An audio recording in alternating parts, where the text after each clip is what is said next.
انسان کی زندگی میں ایسے لمحات بھی آتے ہیں جب ہر طرف پریشانیاں ہوں، حالات مشکل ہوں، دل تھکا ہوا ہو اور جسم کمزور پڑ جائے۔ ایسے وقت میں اکثر لوگ ہمت ہار بیٹھتے ہیں، لیکن اللہ تعالیٰ اپنے بندوں کو ایک ایسا سہارا عطا فرماتے ہیں جو ہر کمزوری کو طاقت میں بدل دیتا ہے، اور وہ سہارا ہے نماز اور اللہ کا ذکر۔ آپ دیکھ رہے ہیں ترجمہ تفسیر چینل۔ السلام علیکم ورحمۃ اللہ وبرکاتہ۔ سامعین کرام، آج ہم سورہ نساء کی آیت نمبر 103 اور 104 کا مطالعہ کریں گے۔ یہ آیات ہمیں سکھاتی ہیں کہ مومن کا تعلق اپنے رب سے ہر حال میں قائم رہنا چاہیے، اور مشکلات آزمائشوں کے باوجود اسے کبھی ہمت نہیں ہارنی چاہیے۔ آئیے چلتے ہیں آیات مبارکہ کی طرف۔ اعوذ باللہ من الشیطان الرجیم، بسم اللہ الرحمن الرحیم۔ وَإِذَا قَضَيْتُمُ الصَّلَاةَ، پھر جب تم ادا کر چکو نماز، فاذکروا اللہ، پس اللہ کا ذکر کرو، قیاماً کھڑے، وقعوداً بیٹھے، وعلی جنوبکم، اور پہلو کے بل لیٹے، فَإِذَا اطْمَأْنَنْتُمْ، پھر جب تم اطمینان حاصل کر چکو، فَأَقِیمُوا الصَّلَاةَ، قائم کرو نماز، إِنَّ الصَّلَاةَ کانت، بے شک نماز، کانت علی المؤمنین، مومنین پر، کتابا موقوتا، مقررہ اوقات میں فرض کی گئی ہے۔ دیکھیں، یہ آیت نماز خوف کے احکام کے بعد نازل ہوئی۔ پچھلی آیت میں ہم نے نماز خوف کا طریقہ پڑھا تھا۔ اللہ تعالیٰ مسلمانوں کو یہ تعلیم دے رہے ہیں کہ نماز مکمل ہونے کے بعد بھی اللہ کا ذکر بند نہیں ہونا چاہیے۔ مومن کا تعلق اپنے رب سے صرف نماز کے چند منٹوں تک محدود نہیں ہوتا، بلکہ اس کی پوری زندگی اللہ کی یاد سے وابستہ ہوتی ہے۔ اس لیے فرمایا کہ کھڑے ہوئے، بیٹھے ہوئے اور لیٹے ہوئے ہر حالت میں اللہ کو یاد کرتے رہو، یعنی زبان پر ذکر ہو، دل میں اللہ کی عظمت ہو، اور زندگی کے معاملات میں اللہ کی اطاعت ہو۔ حضرت مفتی محمد شفیع رحمہ اللہ صاحب لکھتے ہیں کہ یہاں ذکر سے مراد عام ذکر بھی ہے، اور وہ قلبی تعلق بھی ہے جو بندے کو ہر وقت اپنے رب کی طرف متوجہ رکھتا ہے۔ پھر فرمایا فَإِذَا اطْمَأْنَنْتُمْ فَأَقِیمُوا الصَّلَاةَ، یعنی جب خوف کی کیفیت ختم ہو جائے اور امن و سکون حاصل ہو جائے تو نماز کو اس کے پورے ارکان، آداب اور خشوع و خضوع کے ساتھ ادا کرو۔ خوف کی حالت میں اللہ تعالیٰ نے آسانی عطا فرمائی، لیکن امن کی حالت میں مکمل نماز ادا کرنا ضروری ہے۔ اس کے بعد اللہ تعالیٰ ایک بہت اہم اصول بیان فرماتے ہیں، إِنَّ الصَّلَاةَ کانت علی المؤمنین کتابا موقوتا، یعنی نماز مومنوں پر مقررہ اوقات میں فرض کی گئی ہے۔ اس آیت کے تحت یہ وضاحت بھی کی گئی کہ جس طرح نماز فرض ہے، اسی طرح اس کا وقت بھی فرض ہے۔ اس لیے کسی نماز کو بلا عذر جان بوجھ کر اس کے وقت سے مؤخر کرنا درست نہیں۔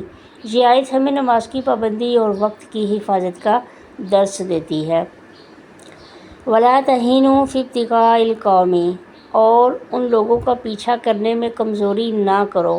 وَلَا تَهِنُوا، نہ کمزوری کرو، نہ سستی کرو، فِي ابْتِغَاءِ الْقَوْمِ، ایسی قوم کا پیچھا کرنے میں، إِن تَكُونُوا تَعْلَمُونَ، اگرچہ تم تکلیف اٹھا رہے ہو، فَإِنَّهُمْ يَعْلَمُونَ، بے شک وہ بھی تکلیف اٹھا رہے ہیں، كَمَا تَعْلَمُونَ، جیسے کہ تم تکلیف اٹھا رہے ہو، وَتَرْجُونَ مِنَ اللَّهِ، اور امید رکھتے ہو تم اللہ سے، مَا لَا يَرْجُونَ، اور وہ امید نہیں رکھتے، وَكَانَ اللَّهُ عَلِيمًا حَكِيمًا، اور اللہ تعالیٰ خوب جاننے والا، بڑی حکمت والا ہے۔ دیکھیں، اس آیت مبارکہ میں اللہ تبارک و تعالیٰ مسلمانوں کے حوصلے بلند فرما رہے ہیں۔ یہ آیات ایسے وقت میں نازل ہوئیں جب مسلمانوں کو کفار کی طرف سے مسلسل مخالفت، جنگوں اور سخت آزمائشوں کا سامنا تھا۔ بعض اوقات زخم لگتے، جسم تھک جاتے اور دلوں پر بوجھ آ جاتا تھا۔